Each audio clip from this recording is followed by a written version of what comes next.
జగన్ గారు జైలుకి వెళ్ళారు, ముఖ్యమంత్రి అయ్యారు అంటున్నారు. అవును. మరి పండిట్ నెహ్రూ గారు వీళ్ళందరూ కూడా అందరూ జైలుకి వెళ్ళి వచ్చిన వాళ్ళే కదా, తర్వాత ఎంతెన్నో చేశారు కదా. వాళ్ళు వెళ్ళారు, ఈయన దేని మీద వెళ్ళాడు? 38,000 కోట్ల మొత్తం అన్ని అక్రమంగా సంపాదించడం గాని, 7-8 విల్లాలు గాని, సాక్షి ఛానల్ గాని, భారతీయ సిమెంట్ గాని, నీకన్నీ ఎక్కడి నుంచి వచ్చినాయి నీ ఆశలు? 2003లో నువ్వు హైదరాబాద్ లో ఇల్లు తాకట్టు పెట్టుకునే రాజకీయాల్లో ఉన్న వ్యక్తివి, ఈ రోజు ఎన్ని కోట్లకు అధిపతివి? అంటే 2014లో మన ఆంధ్రప్రదేశ్ లో తెలుగుదేశం పార్టీ నెగ్గింది విత్ బీజేపీ అలయన్స్, అవునా? ఈ 2014 to 19 మీకు తెలియలేదా? ఆయన ఇన్ని ఆస్తులు సంపాదించాడు, మరి ఇలాగ వేసాడు, ఇన్ని అక్రమ కేసులు ఆయన. కానీ ఇంకోటి జగన్ గారు ఏమంటున్నారు, అక్రమ కేసులన్నీ నన్ను కాంగ్రెస్ నా మీద బనాయించింది అంటున్నాడు, బీజేపీ నా మీద పెట్టింది అనలేదు ఆయన కదా.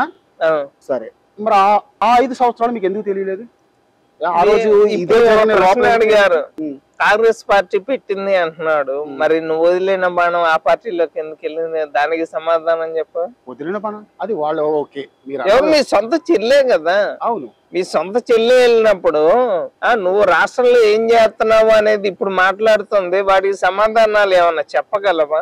ఓకే, మీరు అన్నది ఇప్పుడు ప్రజెంట్ సిచ్యువేషన్. నేను అడిగింది జగన్ గారు ఇలా చేశాడు అన్నారు కదా, 14-19 తెలుగుదేశం పార్టీ జగన్ ని ఎందుకు ఏం చేయలేదు విత్ బీజేపీ అలయన్స్? అప్పుడు ఏదో చేయాలి, మేము కక్ష సాధింపు చర్యలు కాదు కదా రాజకీయాల్లోకి వచ్చింది. 2014లో రాష్ట్రం విడిపోయింది, రాజధాని లేకుండా 33,000 ఎకరాలు ఇచ్చిన రైతుల గురించి కానీ, రాష్ట్రం గురించి కానీ, నిరుద్యోగుల పరిస్థితి గురించి కానీ, తెలంగాణ నుంచి వచ్చిన గవర్నమెంట్ ఎంప్లాయీస్ గురించి కానీ, మనకు కావాల్సిన ప్రాజెక్టుల గురించి కానీ, వీటి గురించే టైం సరిపోయింది.